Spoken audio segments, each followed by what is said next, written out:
सान्ताल tradition YouTube channel पक्ष खो जो को जोहार बड़ा चे बना को सान्ताल ट्रेडिशन यूट्यूब चैनल होते तेहन का गालमारा अब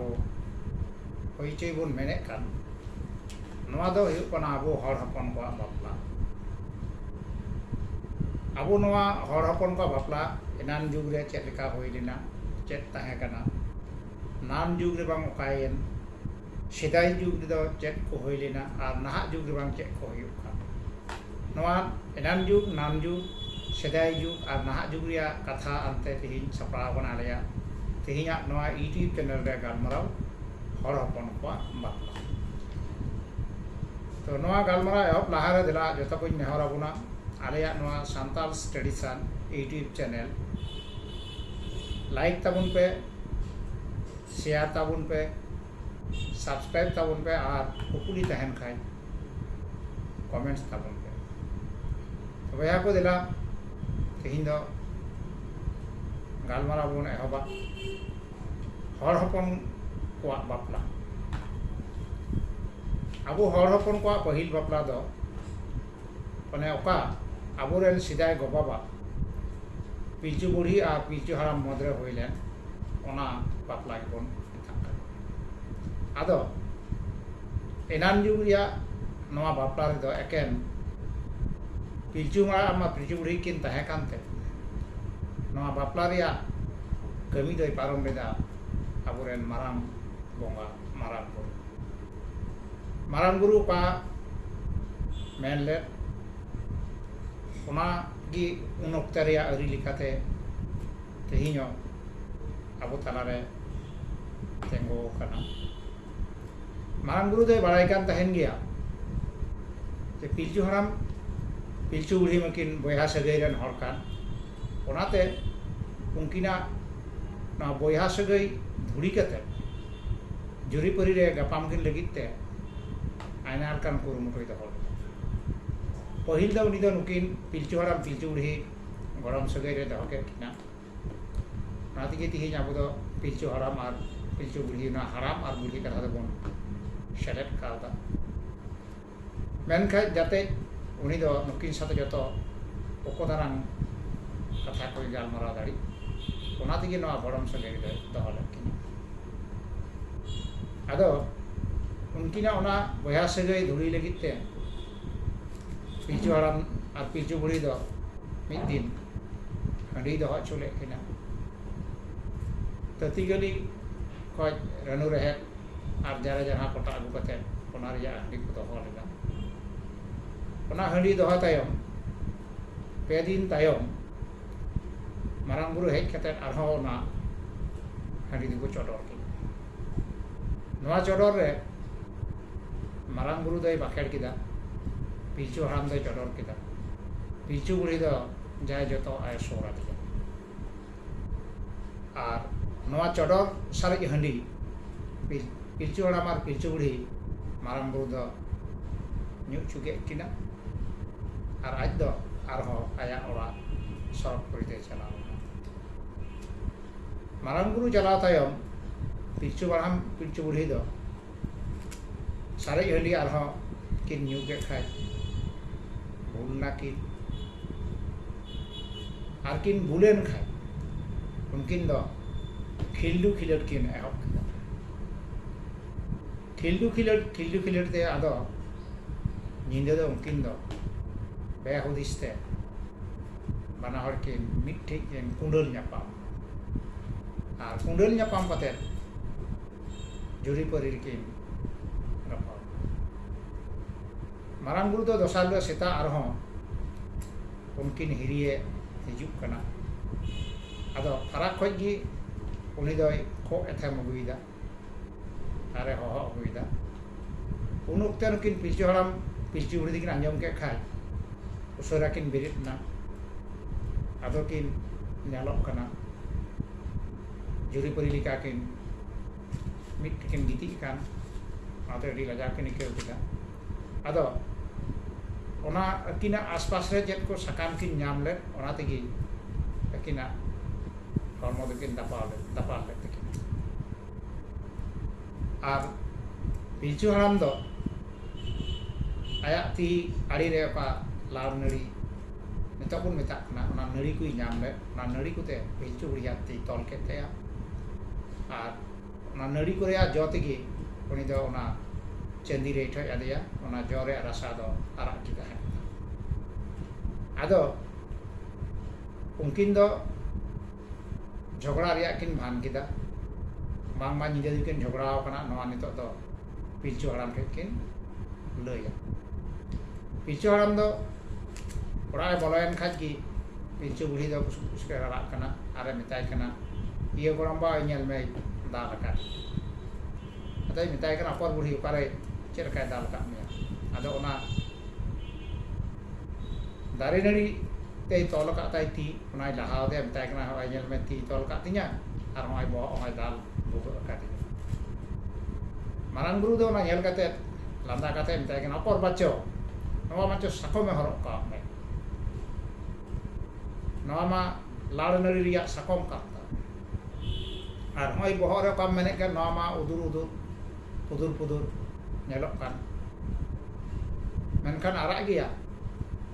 नवा दा आमा आबेना जुरी परि रिया चिन्ह कान ताबेना आदो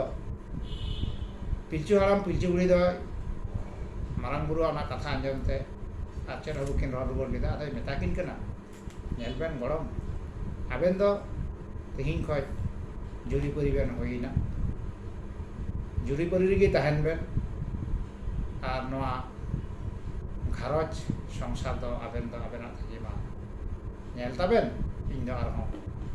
इnya ओरा तेन चलाव ले नोंका मेन कते गी उनी मारांग गुरु दो आरहो सरकपुर दे चलावना पिलचु हराम पिलचु बुढ़ी दो एन हिले खय गी जुरी परि रिकिन ताहेना और अकिना घरज संसार रे केमे गिना हो मेनखान तिहिं नवा एनान जुग रिया बापला रे मारांग गुरु ओका को अरी तैयार ले नवा को दोबन मेन दाड़िया पहिल दो हंडी दहय चिरा किन रे हंडी को चोडर लेदा नवा हंडी चोडर रिया अरी चली दो एनान जुग रिया कान ताबोना नवा हंडी दो पहिल दो मारांग गुरु नितुम ते इने कते पिलचु हराम इने कते पिलचु बुढ़ी नितुम ते को चोडर लेदा अकोय बाको थाय कानता आको आको को चोडर जमान ताहेना और ना फुरु हंडी न्यू नवा हो उन ओक्ते रिया अरी कान ताबो इने तायम दो का लाड़ नड़ी ते ती तोल ले ताय ओना लाड़ रिया साकम ना लाड़ नड़ी रिया साकम गे तिहिं आबो हर को मदरे दो मेहत साकम से ठेक बन मेता खान दो और चंदी रे अपाय जो आदे तहे पुदुर पुदुर नेलक का मा सिदुर नवा दो अकिन जुरी परि रिया सिकना मारांग गुरु एम टो के तहेना आदो आबोआ इनान जुग रिया नवा अरी तायम दोसार ओका बापला होइलेन नवा दो पिलचु हराम पिलचु बुढ़ी रेन हपन अकोय दो इयाय गोटेन कोड़ा और आरे गोटे कुड़ी को तहे कान नको को मदरे होइलेना और नवा दो होइलेना आबोआ नवा हिहिड़ी पिपिड़ी ताला रे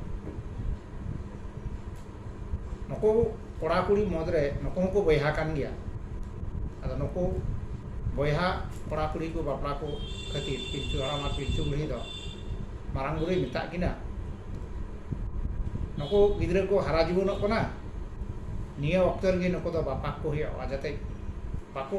चिकनो आको दो को बयहा कना आदो नाते पिलचु बुढ़ी दो कुड़ी को आड़ा सकाम सिक मेनते सुरु को बिरते गी मिताव दिया और पिलचु हराम दो कोड़ा को चेड़ा टूटी मेनते खरेड़ा बिरते गी मिताव दिया पिलचु बुढ़ी दो सुरु को बिरे दिके कोआ कुड़ी को दो आड़ा सकाम हानते नाते को सिक बड़ाया और को लांगा लेन खाय ओंडे ओना डाहार रेन टेडी मारांग बाड़ी दारी तहें कना ओना बाड़ी दारी बुटे रे को जिरक कान तहेना जरा बाड़ी रे को जिलक कान तहेना आर को एने छिरिक कान तहेना कोड़ा को दारी रे चेड़ा को तुन बड़ाय को तहेना हाते हाते को चला कान तहेना हे कते ओना हिसा हिपीड़ हिसा बुटर री को जिरक कान तहेना आदो मिद दिन पिलचु हराम और पिलचु बुढ़ी दो को गिद्रा लगी किन बगी तो को akin do aro kin ruwal hejna menkan uनको gidro do ako moto gi kuri moto kora moto nongka ko tahena nongka ge arak sagam sit kuri ko ko chala kora ko cara tuti senda ko chala midin marang guru do उनको कड़ा हपन से जील हपन चिंते चलाओ खान गी उनको कड़ा को तेराम की दिया और उन्हीं जील हपन दो दड़े एहब ना दड़ते जोरा बाड़ी लतार रे कुड़ी को एने सेरिंग कान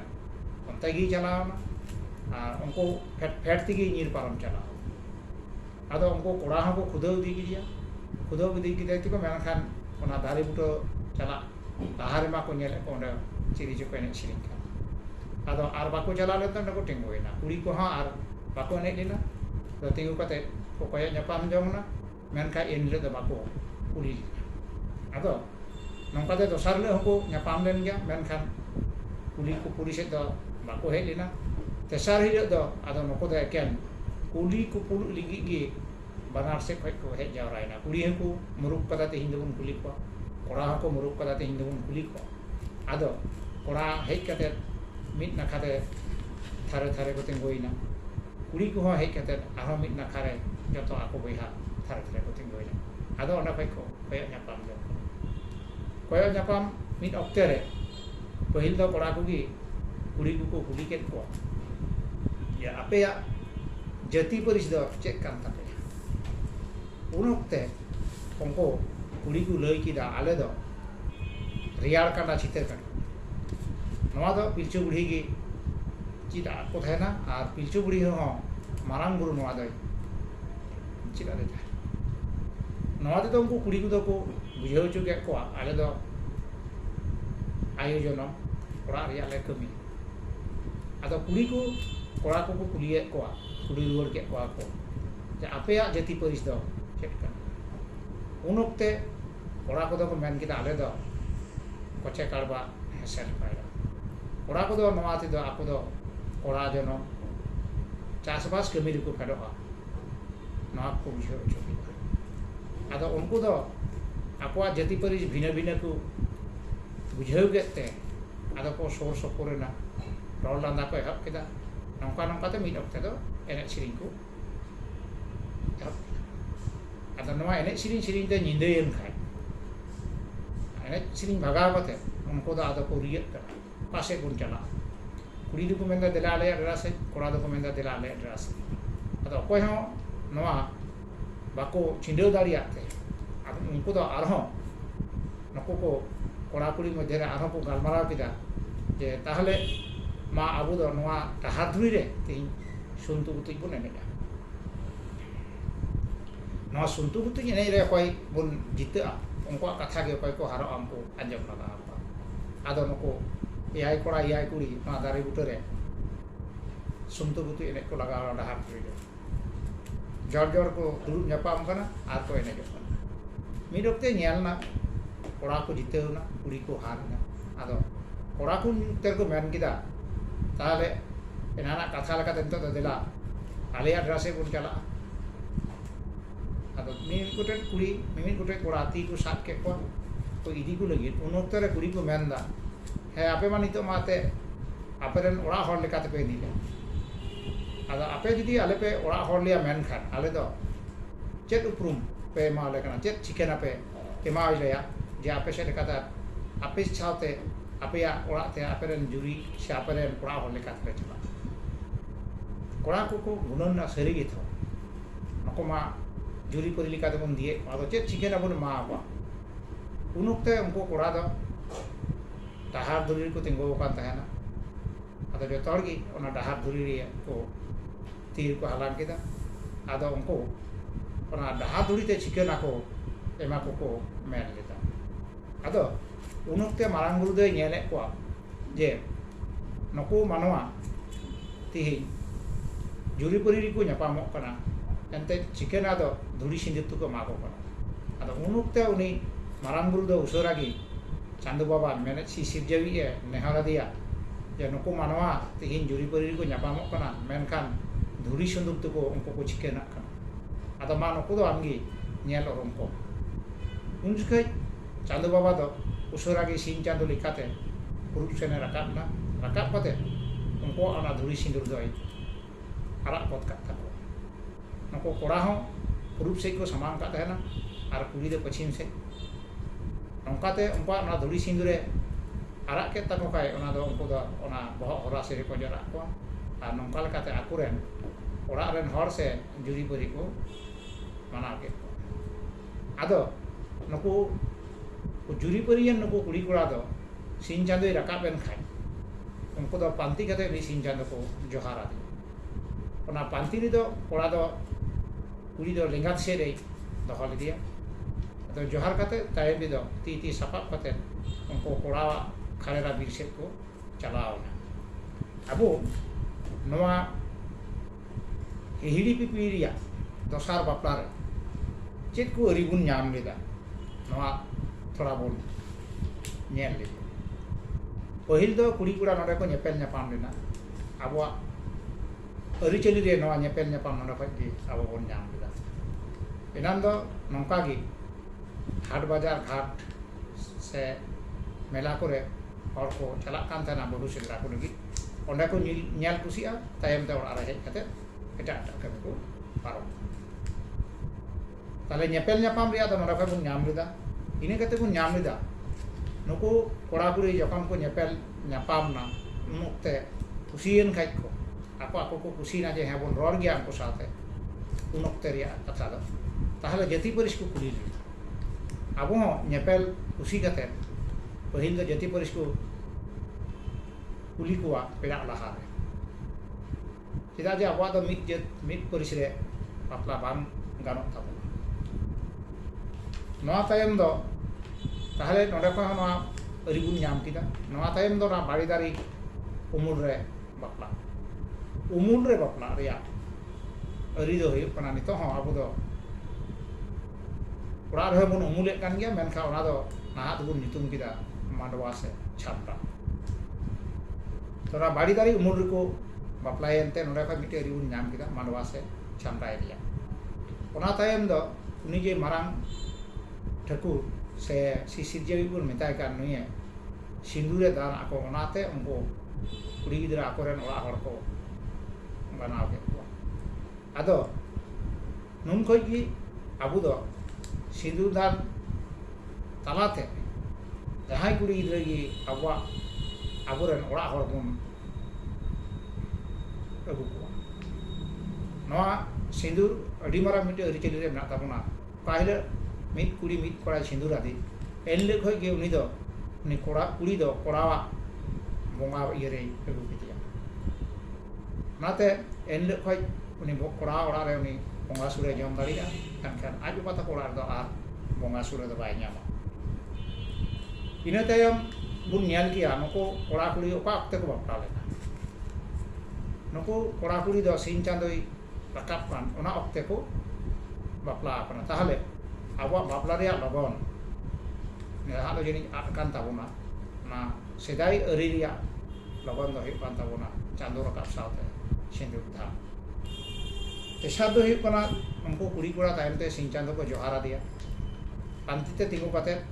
जुरी जुरी आर कोड़ा दो कुड़ी आया लिंगात से रे कुड़ी दो तिंगु दिया नोंका गे नितो हम बापला ताय बाबू कोड़ा कुड़ी दो नोंका को तिंगु काना कोड़ा लिंगात से रे कुड़ी नवा गी तहे कना आबोआ दोसार बापला दो आर ना दोसार बापला रे उनी चांदोई राकाप से कयक रिया दो आर मिट्टी अरि तहे कना सिन चांदो हको जोहारा दिया मेनखान onte gi ko samam ka tahena onte do aburen sidai go baba pilchu haram pilchu buri tekina janam disam mena aburen sidai go baba pilchu haram pilchu buri do purup disam rikin chandoi rakap disam rikin janam lina tesar bapla do abo sasang bedare hoilina noa bapla do abu do tesar bapla kan tabuna dosar bapla tayom manwa ko maran Thakur सेंगल दाते नासाव ले को ओना तायम पिलचु हाराम पिलचु बुढ़ी run आरहों गिदर पिदर को होइलेना नको गिदर कान गया को नाहा अकोय को सासांग बिडार बोन बापलाय को नोंडे दो आरो रिमा कथा मेना नोआ को कथा दन तो बाबू गाल मारावा का बापला रिया ओना मतो गी आबो दो बोन गाल मारावा तो नोआ सासांग बिडारे बापला लाहा बापला को लाहा आरहों बोयहा बोयहा की बापलाये को आदो उन जुखे मारांग बुरु दे मेन गिदा जे बांग नको गिदर पिदर द नितो गी जुदो उतर को नंकाते जुदे को कोड़ा को द परिचय मा apa कुड़ी को द परिचय मा apa कोड़ा को ओकय एआई गोटन कोड़ा को ता kan एआई गोटन परिचय मा apa Marang Koda the Hansda 19 शतक द मुर्मू 19 शतक द किस्कू 19 शतक द मर्डी 19 शतक द हेमरम 19 शतक द सोरेन 19 शतक द टुडू मेनखान कुड़ी गिद्रो द बाय मा apa नको अरि द नंका दह कदा नको द आपात ठीक को नवा परिस्थिति को नाम आदो सेदाई एनान जुग रे पा हिड़ी पिपड़ी रे दसार बापला होइलेन ओना अरि तिगी नको पिलचु हराम पिलचु बुढ़ी रेन गिद्रा हाँ आबरेन मारांग बुरु दे बापला ले को आरो जुरी करि का को नोडे खय नको हर आरो हाँ को सांगियन ताबुना सांगियन तिको आदो तायम ते दो ओना सासांग बेडा खय हाँ चंपा दिसम से हजू को एहाब ले मेनखान नोडे गे आरो मरे गोटेन परिस को नाम ले ताबुना ओना मरे गोटेन परिस दो हिकना बेसरा बास्के पावरिया चौड़े और बेदिया नवाते आबो हर को गेलबार गोटे परिस होई लेना ना गेलबार गोटे परिस रेन हर चंपा दिसम रे हेज कते गेलबार गोटेन गाड़ को बनाव लेना ना गेलबार गोटेन गाड़ रे गेलबार गोटे परिस रेन हर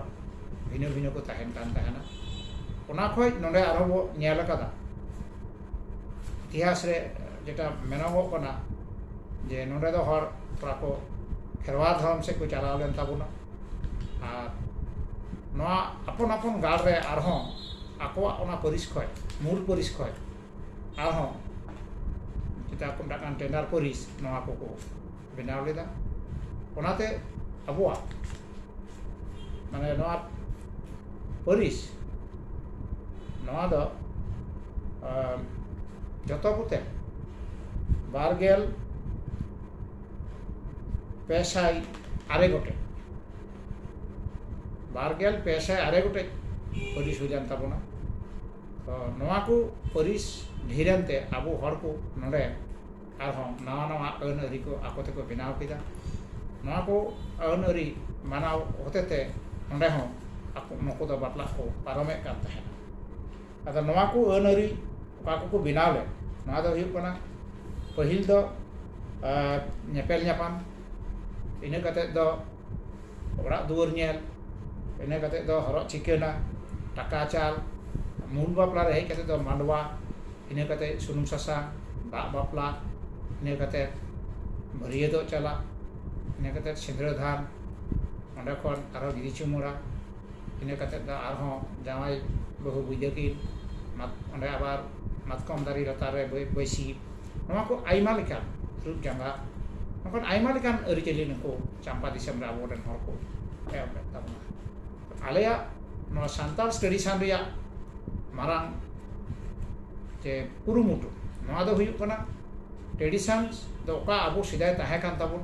नोआ रिया गालमरा आ नोडे चंपा दिसम रे का हर को धीरन तिको आको तिको बनाव ले तोल ले अरिचेली नोआ को दो अनरी नोआ दो कस्टम्स इंग्रेजी दे बन मेता कना बांग्ला तो पाजहा प्रथा बन मेता प्रथा रे गालमारा दो आले नोआ सांताल ट्रेडिशन रे दो बनुआ ट्रेडिशंस दो ऐतिह्य सिदाय को ताहे कान ताबो नोआ रे गालमारा बे आले नोआ यूट्यूब चैनल दो हुयो तो एनहो आले तिहिन नोडे जहाले गालमारा कान नोआ को नाहा जुग रिया का को बापला आवा कस्टम्स तालाते हुयो का कस्टम्स लेकाते हुयो का प्रथा लेकाते हुयो का नोआ बांग गालमारा काते आपे को नोआ रे वीडियो आगे थोड़ा ले नेल चुपिया तो नोआ वीडियो नेल चुपे लहारे आपे जतो गोटे इन विदेन कोई कना जतो को जोहारिन बड़ाय चे पिया आरो नेहर आपे कना आलिया नोआ यूट्यूब चैनल आरो सब्सक्राइब तले पे कमेंट्स तले पे लाइक तले पे शेयर तले पे ताहले आपे को ठेन आरो तायम दराम नावा नावा सादिस आतले सेटर दाड़िया मा ताहले जतो को जोहार।